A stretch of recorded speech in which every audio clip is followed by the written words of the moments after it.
আমি শান্তি সংগঠন বাংলাদেশ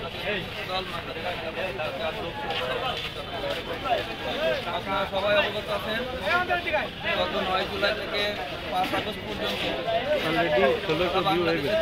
স্মরণযোগ্য চালিয়েছে শেখ হাসিনা, সেটা আপনারা সবাই এর ধারাবাহিকতায় মাগুরায় খুন হয়েছে আমার ভাই মেহেদী হাসান রাব্বি ভাই, সিনিয়র যুগ্ম সাধারণ সম্পাদক মাগুরা জেলা সদস্য।